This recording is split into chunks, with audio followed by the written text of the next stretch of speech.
tous, bienvenue sur le podcast Sonotone, le podcast qui libère la parole autour des sujets du bien vieillir. Je suis Emeline et je travaille pour l'Inesti, une entreprise sociale qui a pour objectif de mettre le numérique au service du secteur médico-social. Dans ce podcast, on s'adresse à toutes les personnes concernées par le vieillissement ou la fin de vie. On interviewe des familles, des aidants, des personnes âgées, ainsi que des professionnels du secteur. Dans ce nouvel épisode, Brigitte partage avec nous une histoire profondément personnelle et inédite, celle de l'accompagnement en fin de vie de sa maman. Après avoir dû changer d'EHPAD à 3 reprises, Brigitte prend la décision courageuse, avec le soutien de sa famille, d'accueillir sa maman chez elle. Elle nous éclaire sur les raisons qui l'ont conduite à faire ce choix délicat et nous guide à travers les moments poignants et les leçons de cette expérience unique. Allez, branchez votre sonotone, c'est parti. Bonjour Brigitte. Bonjour Emeline. Merci de m'accorder ce temps pour partager votre expérience sur la période de fin de vie de votre maman. Je vous laisse vous présenter et nous raconter un petit peu votre histoire. J'ai effectivement accompagné ma maman depuis la mort de mon père, donc pendant 8 ans. Alors, pas toute seule évidemment, mais mes sœurs, la famille, mes enfants, mon mari autour. On a essayé de l'accompagner au plus près. Cependant, elle avait, mais on ne savait pas tout de suite, une maladie de dégénérescence cérébrale. D'ailleurs, c'est une maladie qui est difficile à diagnostiquer puisque ce n'est pas Alzheimer, mais ça peut y ressembler. On a pendant plusieurs années pensé qu'elle était plutôt déprimée que d'avoir vraiment des problèmes de dégénérescence cérébrale. Okay. Donc certains comportements n'ont pas été par nous et par les soignants vraiment accompagnés comme ça aurait été le mieux si on avait su ce qu'elle avait.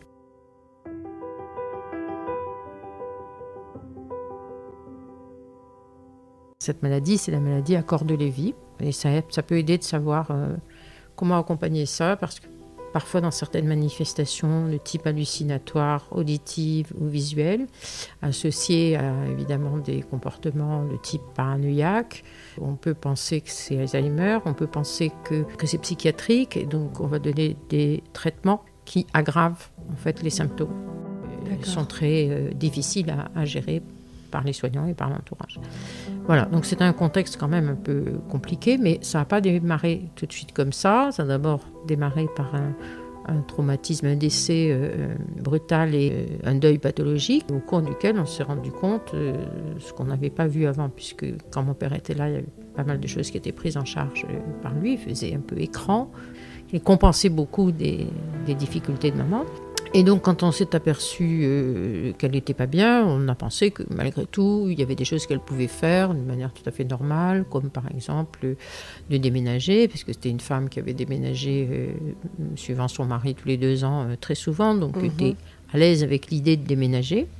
Et là, à 84 ans, tout à fait demandeuse d'aller habiter plus en ville, puisqu'elle était sur le bassin d'Arcachon, mais il aurait fallu qu'elle conduise. Or, comme elle avait des difficultés de vision, c'était un peu compliqué pour qu'elle puisse conduire, et d'attention aussi, ce qui faisait partie de sa maladie. Personne ne souhaitait qu'elle ne reprenne le volant. Donc il fallait qu'elle soit complètement assistée chez elle, mais c'était beaucoup de solitude, puisque personne d'entre nous n'habitait juste à côté. Et donc c'était compliqué, ce qui a abouti à certaines tentatives qu'on n'aurait jamais faites si on avait su quelle maladie elle avait. Comme par exemple de lui proposer d'habiter dans un appartement en centre-ville, dans la ville dans laquelle j'habitais moi, puisque j'étais la plus proche de la famille en termes de distance kilométrique. Ça a été un échec, puisque ça a, chez elle, lancé des difficultés de peur, dans un environnement étranger, d'avoir des manifestations qu'on lui connaissait pas, mais qui se sont déclenchées à ce moment-là. Donc on a mis ça sur le compte de la dépression. Suite au décès de votre papa, ouais. Mais ça faisait quand même un moment que ça durait. Bon, c'était quelqu'un qui avait jamais été, qui était plutôt anxieuse, mais bon, pas d'une manière pathologique. Et cette expérience, on l'a faite le temps d'une année scolaire à peu près. Et puis ensuite, on l'a décidé avec elle. C'était vraiment un appartement C'était un petit appartement, voilà, avec ascenseur moderne, en plein centre de la petite ville, enfin de la ville, donc c'était plutôt bien. Il y avait un petit café où elle pouvait manger, un petit café-restaurant. Il y avait même la restauration municipale qui était juste à côté, qui était bien aussi. Elle pouvait aller faire ses courses très facilement. Il y avait un petit parc à côté. Enfin, c'était tout à fait adapté. Et puis surtout, nous étions à même de passer le matin, l'après-midi, faire un petit tour de promenade avec elle. Enfin bon, c'était beaucoup de services. Le médecin était juste à côté. Enfin, il y avait beaucoup de services. C'était pratique. Vraiment très pratique pour elle et ça correspondait à une demande de sa part. Sauf qu'elle aurait préféré que ça se passe dans sa ville d'origine. Mais bon, ça c'était incompatible avec nos possibilités à nous, les enfants. Donc ça n'a pas fonctionné, elle s'est sentie fragilisée par ce déménagement, donc ça c'était la grande surprise, mais on ne pouvait pas arrêter ça tout de suite, donc ça a duré le temps d'une année scolaire. Profitant de l'été, pendant lequel nous étions plus disponibles, nous avons proposé qu'elle aille dans une maison de retraite, donc sur le bassin d'Arcachon. D'accord. Puisque c'est son environnement d'origine et le plus familier. Donc on a trouvé cette maison de retraite qui faisait partie du groupe Orpea, dans un très joli coin à côté du Moulot. Ok. Voilà, et c'était un ancien établissement religieux qui donc avait été pris en location par le groupe Orpea. C'était un petit peu vétuste, mais il y avait à peu près 35 personnes. Donc comme format pour elle, c'était idéal. C'était tout à fait adapté parce que c'est quelqu'un qui n'a jamais eu l'envie ni le goût des grandes réunions, des grands établissements, etc. Enfin, bon. Et vous étiez à côté ou vous étiez à Bordeaux ?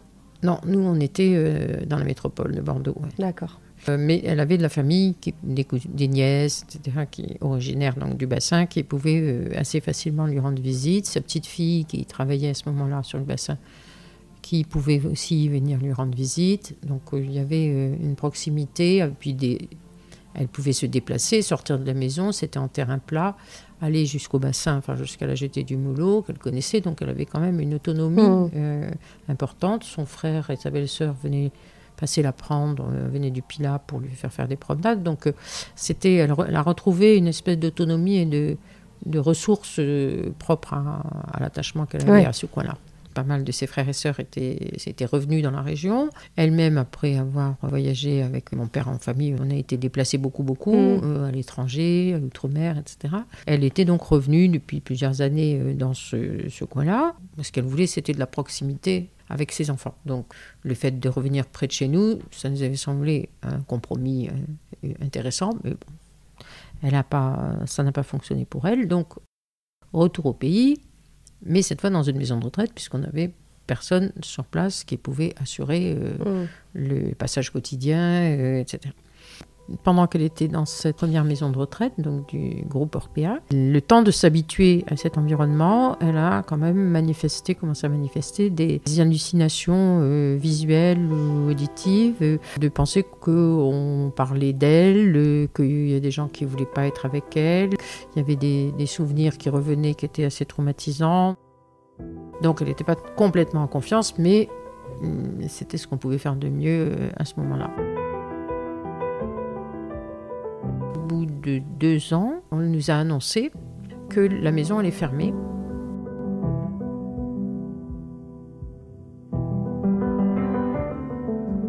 Et que le groupe Orpea proposait un relogement des personnes pour aller dans une autre maison de retraite, pas très loin. C'était là aussi une grosse maison qui n'appartenait pas non plus au groupe Orpea, qui par contre doublait de volume en termes de nombre de personnes accueillies. Donc là, elle est passée de 35 à 70 personnes, avec une circulation, un établissement très peu pratique, quoi. Alors c'est très beau, une belle terrasse, une véranda, etc. Mais pour se retrouver, c'était un peu compliqué pour elle, le changement, etc. Donc là, ça a fait une très grosse perte de repères.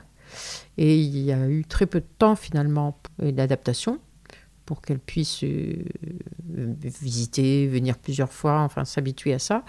Et nous, on a hésité Et ils vous ont prévenu combien de temps avant ? Ils ont prévenu 3 mois avant, quelque chose comme ça. Est-ce qu'ils ont informé les résidents ? Comment ça s'est fait tout oui, ça ? on a été informés. Oui. Mais la proposition, c'était soit elle déménage dans cette maison-là, soit vous vous débrouillez autrement. D'accord. C'était quand même un peu compliqué. En 3 mois, de trouver une solution. Voilà, c'était une époque pré-Covid, qu'il n'y avait pas beaucoup de place dans les maisons de retraite non plus à ce moment-là. Ce qui était pas intéressé positif de notre point de vue, c'est que ça ne changeait pas beaucoup d'endroits de localisation, puisque c'était quand même Arcachon, Moulot, bon, c'est assez proche. Par rapport à son frère et à sa belle-sœur qui venaient passer la prendre régulièrement pour la faire promener, on avait pensé que ce serait à peu près similaire, sauf que pas du tout. Et par rapport à ses déplacements à elle, on pensait aussi que c'était similaire, sauf que ce qu'on n'a pas mesuré, c'est que la ville d'hiver, c'est en pente. Elle est restée 1 an et demi. C'est là qu'elle a commencé vraiment à développer des troubles plus importants, d'hallucinations. Elle me montrait par la fenêtre, mais tu vois là, en face, dans cet immeuble, il y a quelqu'un qui me regarde. Il n'y avait pas d'immeuble en face. D'accord. Donc, des choses comme ça, des voix, entendre des voix, etc. Des gens qui ne voulaient pas qu'elle s'asseye à la même table qu'eux. Évidemment, on a consulté, les gens qu'on pouvait consulter par rapport à ce genre de problème. Et ce n'est que vraiment les tout derniers examens dans sa vie qu'on a commencé à parler de cette maladie à corps de Lévy. Et sinon, donc, elle était assommée avec des antipsychotiques qui ont commencé à lui donner des problèmes aussi de tremblement. Donc, elle ne pouvait pas s'alimenter correctement toute seule parce que ça tombait à côté. Enfin, donc, des tas de choses comme ça qui sont dégradées. Elle a commencé à maigrir, oui, sérieusement. Et là, au bout d'1 an et demi, le groupe Orpea nous a annoncé que cette maison allait fermer.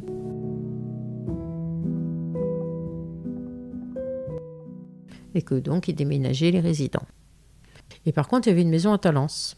Moi, j'habite pas très loin de Talence. Donc, on se dit, bon, allons voir.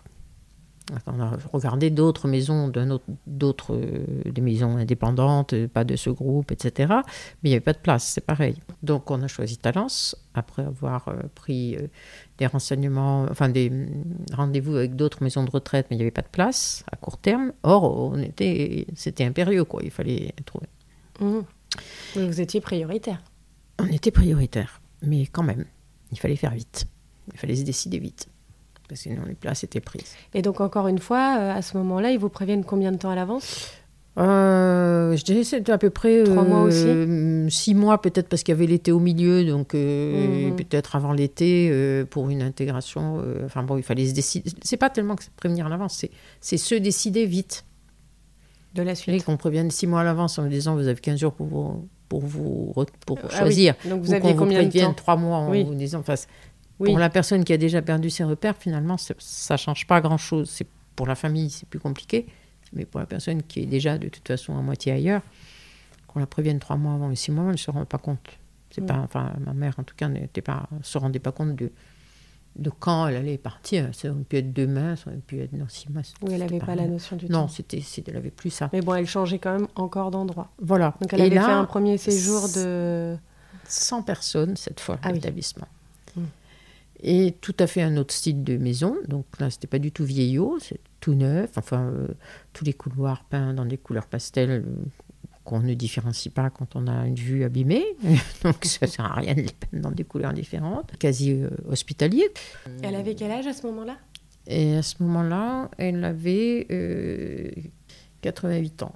Donc ça faisait 5 ans après le décès de mon père. Elle était quand même... bien diminué, mais essentiellement par les antipsychotiques qu'on lui faisait prendre, qui l'a soulagée en partie de ses hallucinations, en partie, mais qui faisait qu'elle avait beaucoup de raideurs, de tremblements, etc. Donc elle se sentait handicapée et qu'elle devait faire de la kiné pour compenser ses raideurs, qui lui occasionnaient des douleurs cérébrales, etc. Bon, le package.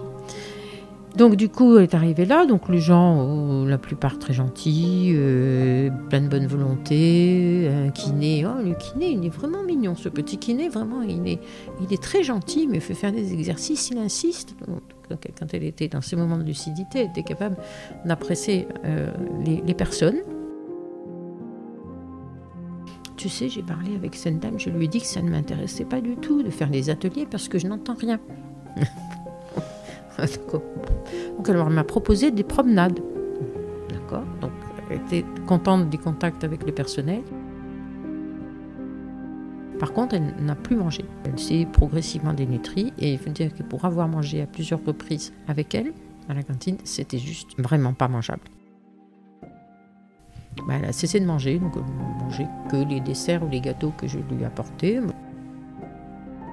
Du coup, elle ne voulait plus descendre, ça ne l'intéressait pas d'être dans le bruit et avec des gens qui lui parlaient, elle ne comprenait pas ce qu'ils lui disaient, pour manger, pour voir des trucs qui la répugnaient dans son assiette. C'est important pour moi de dire ça parce que cette histoire de nourriture, j'ai pris conscience à ce moment-là que c'était tellement important, c'est la dernière chose qui reste finalement un plaisir sensuel.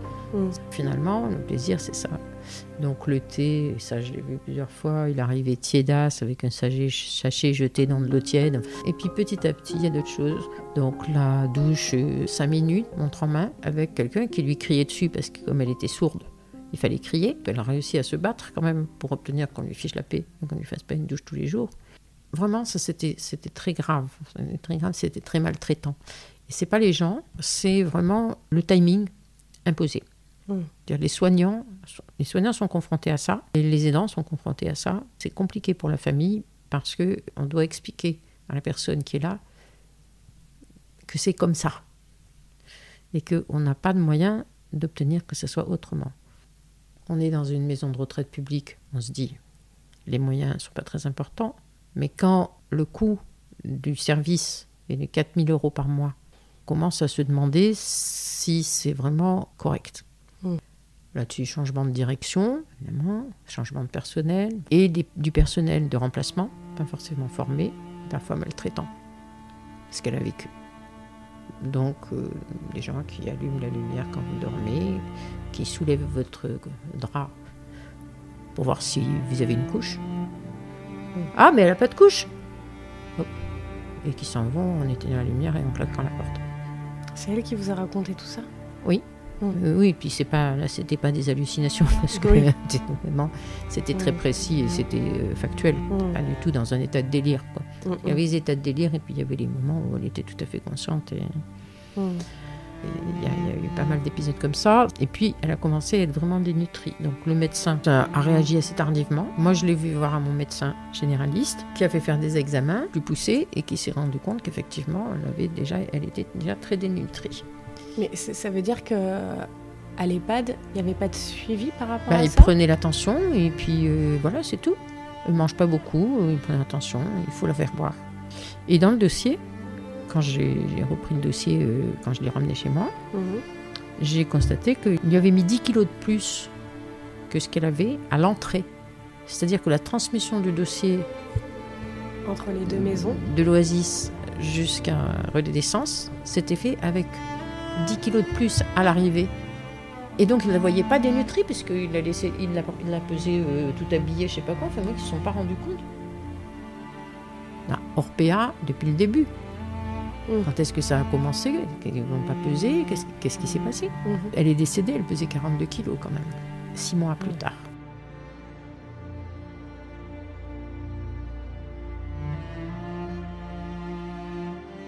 Là, il y avait carrément une absence de surveillance incroyable et imputable directement aux infirmiers, enfin aux gens qui pèsent, qui mesurent. Les 2 fois de suite, je l'ai trouvée ne voulant pas se lever pour aller manger, pour descendre. Ça ne sert à rien, quoi. Si elle veut plus, si c'est trop dur pour elle, etc., autant que je la ramène à la maison, je la sors de là et je la ramène à la maison. Ce qui avant n'était pas possible. Parce que j'avais un de mes enfants, le dernier de mes enfants qui était encore à la maison et qui avait des difficultés elle-même à se mettre en route dans sa vie d'adulte, disons. Donc, sortait juste du bac. C'était pas possible de faire cohabiter les deux, quoi. Ça aurait été vraiment trop lourd pour elle, pour moi, enfin pour les deux. Là, c'était possible puisqu'elle était partie en études. Donc, elle est venue au mois de septembre, octobre.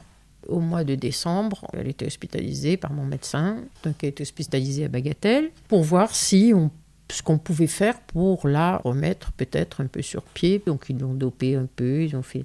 Et puis après, hydratation en continu, ça veut dire perfusion constamment, etc. La peau très sensible, enfin bon, je ne veux pas ces détails. Et ça, soins palliatifs à domicile, c'est pas vraiment possible, pas vraiment coordonné, je sais pas, c'était compliqué à mettre en place vraiment. Donc c'est mon médecin qui a fait le suivi, vraiment quelqu'un qui s'est beaucoup investi par rapport à ça. On a tenu comme ça jusqu'au mois de juillet, puis au mois de juillet, elle est partie. Donc moi, j'avais mis en place en fait à la maison l'accompagnement, parce que je ne pouvais pas être là toute la journée et faire tout ça toute la journée, c'est trop difficile. J'avais la possibilité de faire autrement, de rémunérer 2 personnes qui se relayaient sur la partie jour. Et moi, j'assurais les nuits, qui n'était pas facile forcément, mais ça a fonctionné. Donc à la maison, avec tous les aménagements, les infirmières, etc. Donc après Bagatelle, elle est venue chez vous. Voilà, en sortant de l'hôpital. Elle était déjà chez nous. D'accord. Puisqu'elle est venue au mois de septembre. Elle est sortie septembre ou octobre, je ne sais plus.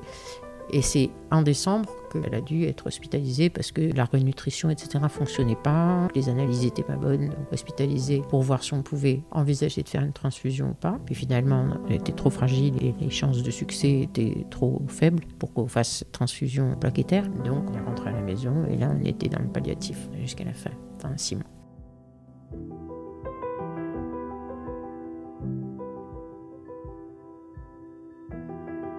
Vous avez dû mettre en place des choses chez vous pour qu'elle puisse venir ? Non, on lui a laissé notre chambre. Pas besoin d'un lit médicalisé ? Au début, non. Puis après, ça a été plus compliqué parce qu'elle sortait du lit et parfois elle tombait. Elle ne s'est rien cassé, je ne sais pas comment ça se fait, mais elle se blessait. Par contre, la peau, une peau très fragile. Et puis il y a eu un moment où il a fallu mettre un lit avec barrière, faire en sorte que, pas l'attacher, mais bien border, mettre des coussins, essayant de pas être dans la contention, mais de faire en sorte que... Elle soit en sécurité. Voilà. Qu'au moment, elle n'a plus assez de force pour se lever par elle-même. Elle se nourrissait à ce moment-là ? Alors à ce moment-là, oui, elle se nourrissait, pas de grosses quantités, mais on essayait de lui donner du plaisir. Il ne s'agissait pas de la nourrir, on lui donnait des petits suppléments de protéines pour que les muscles soient suffisamment alimentés pour pas qu'elle ait des douleurs dans les muscles. Hydrater beaucoup, des petits gâteaux, une folie à un moment avec les pains au raisin, le ski crémeux dans le pain au raisin uniquement. Et ça c'est ce qu'il y a de meilleur. Donc voilà, donc l'accompagnement c'était ça, c'était faire en sorte qu'elle ait du plaisir, qu'elle soit contente de sentir qu'il y avait des proches qui étaient là, mais ce n'était pas toujours le cas. Parfois elle prenait les personnes qui étaient là dans la journée, toujours les mêmes, parce qu'on a essayé de passer par une association, mais ça changeait trop. Donc, ce n'était pas confortable pour personne, parce qu'il fallait toujours expliquer les transmissions, etc. Donc, j'avais salarié moi-même 2 personnes qui venaient de manière indépendante, qui faisaient ça de manière indépendante, qui avaient le diplôme mais qui exerçaient à la fois dans des structures et à leur compte. Voilà, à leur compte.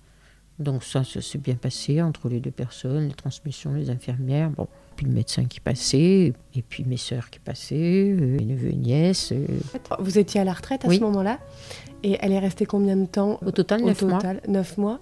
Et ça veut dire que pendant ces 9 mois-là, vous y avez consacré... Moi, j'étais là la nuit, j'étais là le matin en attendant que les personnes arrivent, je venais dans la journée, j'étais assez présente aussi, mais on avait constaté que s'il y avait trop de monde, c'est-à-dire si on était 2 personnes à être là, on se marchait un peu dessus, et puis elle commençait à plus trop être présente, donc qu'il y ait quelqu'un qui lui tienne la main, que ce soit moi, que ce soit quelqu'un d'autre, du moment qu'on lui donnait ce qu'elle avait, qu'on lui mettait le coussin comme il faut, enfin bon, des choses comme ça, que s'assurer qu'elle avait chaud, Puis mon mari, qui est enseignant, était assez souvent présent, donc il se mettait dans le salon pour corriger ses copies et tout ça, à dire un petit mot de temps en temps, comme ça. Mes enfants passaient souvent aussi, donc elle avait quand même toujours un peu de mouvement, mais pas toujours la même, et il y avait des repères, mais aussi de la variété. Et moi, j'allais prendre du temps ailleurs, parce que sinon, je pense que j'aurais pas tenu. Bien sûr, ouais. Et ça, je sais pas comment font les gens qui sont 24 heures. Je pense qu'il y a une bonne occasion de devenir fou. Et vous, quand vous avez pris votre maman chez vous, comment cette idée-là, elle est venue ? Vous vous êtes dit, en fait, il n'y a pas d'autre solution ? Parce qu'elle aurait pu aller dans un autre EHPAD, vous aviez plus confiance ? Oh non, c'était Enfin, c'était hors de question de la redéménager, quoi. C'était vraiment hors de question de la redéménager à un endroit où il fallait recommencer justement cette intégration, cet accompagnement. Donc, l'intégration, il n'y a pas eu lieu, il n'y a pas eu... Hein. C'est pour ça que vous me parliez de ça tout à l'heure. Il n'y a eu aucune intégration, aucune volonté d'intégration. Non, aucun des trois. Aucune proposition. Non, dans le dernier. Dans le dernier, d'accord. Non, dans le premier, très bien, mais il y a eu moins de monde. Oui. Dans le deuxième, il y a eu des efforts. Dans le troisième, absolument un effort. C'est pas facile non plus, parce que quand on a affaire à des personnes qui sont déjà un peu repliées sur elles-mêmes, ça demande beaucoup plus d'investissement, d'intégrer. Quand on a des gens qui veulent bien faire des activités, etc. Ma mère ne voulait plus du tout faire ce genre de choses. Elle était trop peureuse, pas confiante en elle, pas confiante aux autres, etc. Donc, c'est compliqué de faire de l'intégration, mais il y a eu une dame qui est venue pour des ateliers mémoire, mais bon, il fallait entendre ce qu'elle disait. La personne n'était pas habituée à travailler avec des personnes sourdes, évidemment, donc c'était compliqué, quoi. Donc, c'était ça. Puis, à partir du moment où elle ne voulait plus se lever quand elle était là-bas, je me suis dit, elle vient chez moi, je vais la faire bouger. On va faire le tour du jardin. Pareil, je vais lui faire couper des légumes, des machins, faire des choses ensemble, plier du linge, faire des petits trucs. Enfin bon, des choses qu'elle pouvait faire quand elle était assise, tranquille, et ça la rassurait. Alors que là-bas, elle n'avait rien à faire en plus, et elle ne pouvait rien faire toute seule. Pour moi, c'était une évidence. Alors, c'était peut-être mon confort moral ou affectif. Disons que je savais que là-bas, de toute façon, ça n'allait pas. Quand j'arrivais, donc je frappais, donc elle croyait que c'était une infirmière ou quoi qui venait, donc elle ne bougeait pas. Et puis quand elle me voyait, elle me reconnaissait, elle disait « Ah, mon ange !» Elle attendait ça, quoi. Elle avait vraiment besoin de notre proximité. Mes sœurs ou moi, d'ailleurs, c'était pareil. Mais elle n'était pas attachée à ma personne. Mais il se trouve qu'à ce moment-là, ma sœur aînée ne pouvait pas, ma plus jeune ne pouvait pas. Et moi, j'avais la disponibilité, l'espace. Et je me suis dit, de toute façon, que faire d'autre ? Mais en tout cas, dans l'intention et dans le soutien, il n'y a pas eu de discussion, par exemple, d'opposition de la part de mes sœurs quand j'ai dit, je pense que ça serait bien que je prenne maman à la maison. Oui.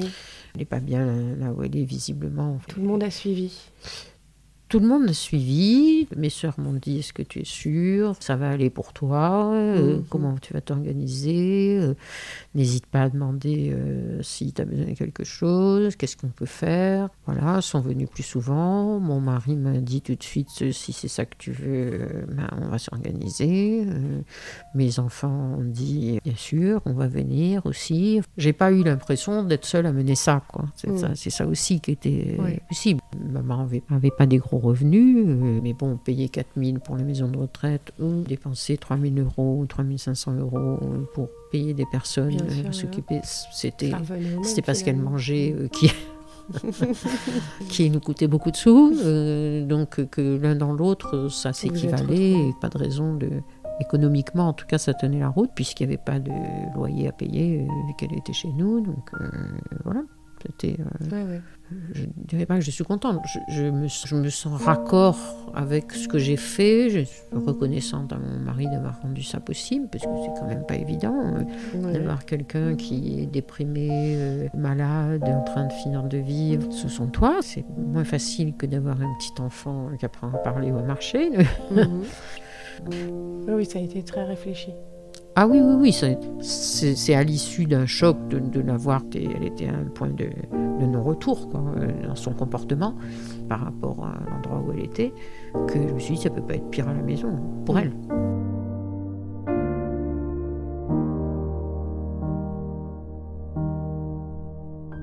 Avant, je ne savais pas. Avant, je me disais, elle voit quand même du monde, des gens de son âge, même si ça ne lui plaît pas trop. Elle a des petites histoires à raconter sur les uns, sur les autres. Enfin bon.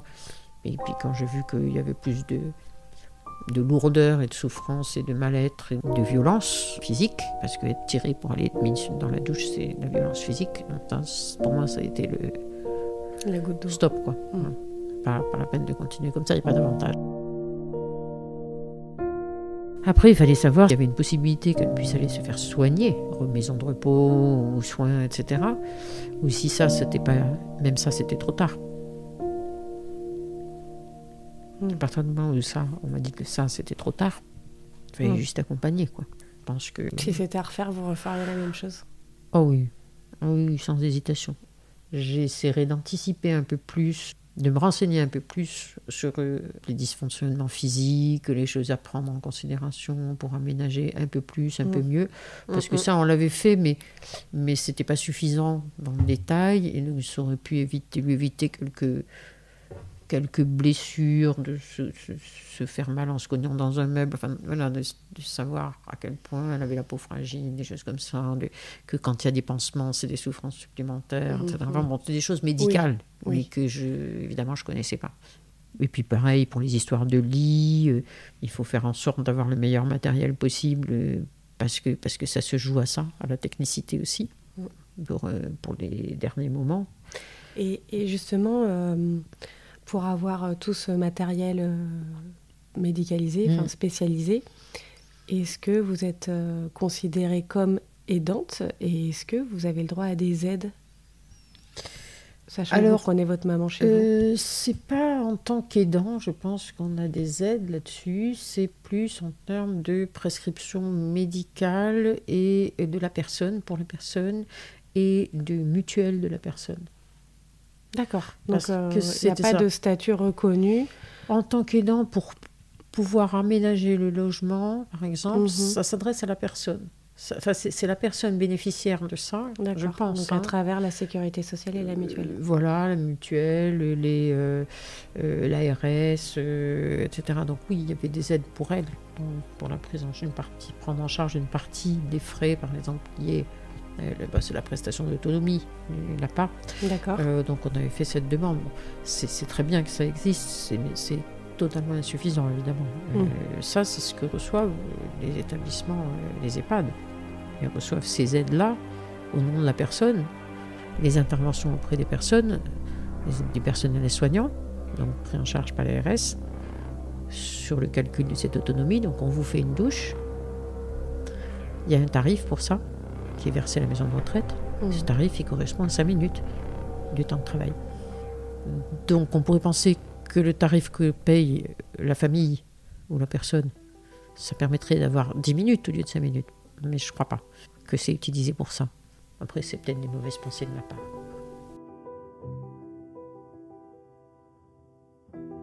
Alors, elle est morte à la maison.